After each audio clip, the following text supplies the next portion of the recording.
सुप्रभात बच्चों, मैं आपकी संस्कृत शिक्षिका मधुलिका पांडे। बेटा, आज हम लोग पंचम पाठ विद्या महिमा यानी पांचवा पाठ विद्या महिमा पढ़ेंगे। ठीक है। विद्या ददाति विनयम विनयाद याति पात्रताम पात्रताम धनमा उत्पत्ति धनाद धर्म तथा सुखम। ठीक है।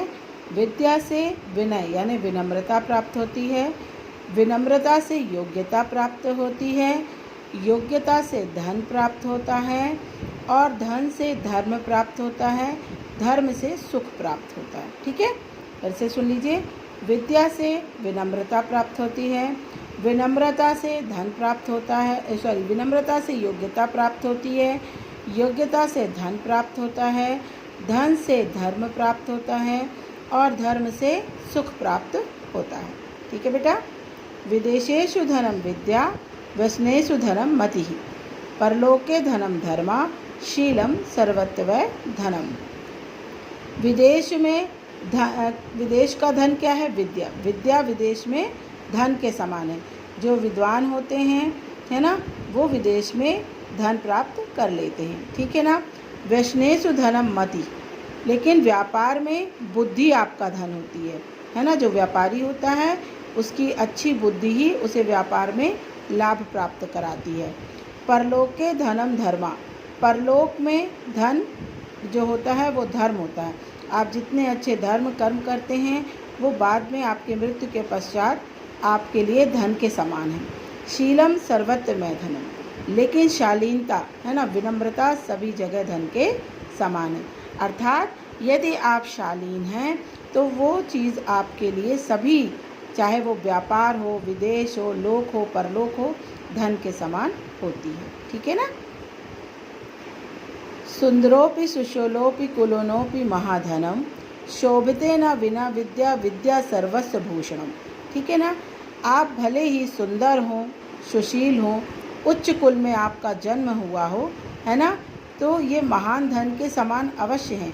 किंतु यदि आप विद्या विहीन हैं, अर्थात आपने विद्या प्राप्त नहीं की, आप पढ़े लिखे नहीं हैं, विद्या सर्वस्व भूषणम, है ना, तो वह किसी काम की नहीं। क्यों? क्योंकि विद्या ही सभी जगह आभूषण के समान होती है। यदि आप अच्छे कुल में पैदा हों, सुशील हों, कुलीन हों, लेकिन विद्या विहीन है तो वह किसी काम का नहीं होता। किंतु अगर आप इन सब के साथ आप विद्वान हैं तो आप सभी जगह आभूषण की तरह रहते हैं, है ना, क्योंकि विद्या ही श्रेष्ठ आभूषण होता है। विद्या रूपम कुरूपाणाम निर्धनानाम धनम तथा, ठीक है, निर्बलानाम बलम विद्या साधनीय प्रयत्नता। ठीक है ना। विद्या कुरूप के लिए विद्या जो है वो रूप के समान है। यदि कोई कुरूप है तो विद्या उसके लिए रूप के समान है। निर्धन के लिए विद्या धन के समान है। ठीक है। निर्बल के लिए विद्या बल के समान है। इसलिए विद्या को प्राप्त करने का सदैव प्रयत्न करते रहना चाहिए। ठीक है ना बेटा। यदि बेटा कोई कुरूप है और वो विद्वान है तो भी उसका सम्मान होगा। यदि कोई निर्धन है किंतु विद्वान है तो भी वह सम्मानित है ना। यदि वो निर्बल है ना, शारीरिक रूप से निर्बल है लेकिन विद्वान है तो भी वो बलवान होगा, क्योंकि उसकी बुद्धि का चातुर्य बहुत होगा। इसलिए विद्या को सदैव प्राप्त करते रहना चाहिए। ठीक है ना। विद्वान च नृपत च नैव तुल्य कदाचन स्वदेशे पूज्यते राजा विद्वान सर्वत्र पूज्यते। विद्वान और राजा की तुलना कभी नहीं की जा सकती, क्योंकि स्वदेश, राजा अपने देश में, सिर्फ अपने देश में पूजे जाते हैं, विद्वान सभी जगह पूजनीय होते हैं, है ना।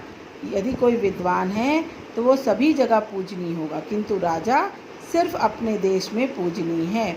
इसलिए राजा और विद्वान की तुलना नहीं की जा सकती। आलस्यस्य कुतो विद्या अविधस्य कुतो धनम अधनस्य कुतो मित्रम अमित्रस्य कुतो सुखम। आलसी व्यक्ति के पास विद्या कहाँ, विद्या विहीन के पास धन कहाँ, धन विहीन के पास मित्र कहाँ और मित्र विहीन के पास सुख कहाँ, है ना।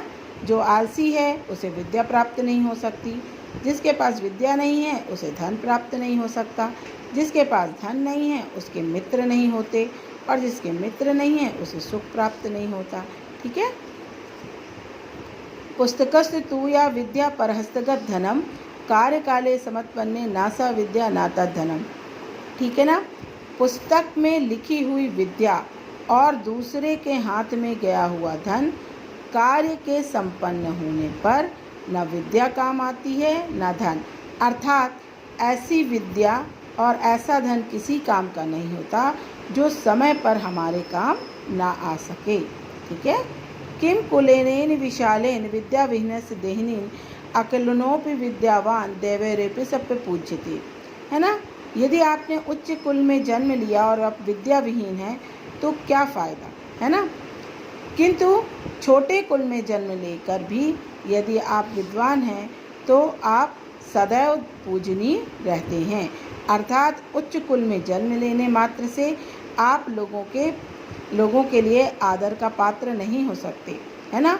निम्न कुल में जन्म लेकर भी यदि आप विद्वान हैं तो आप देवों की तरह पूजे जाते हैं।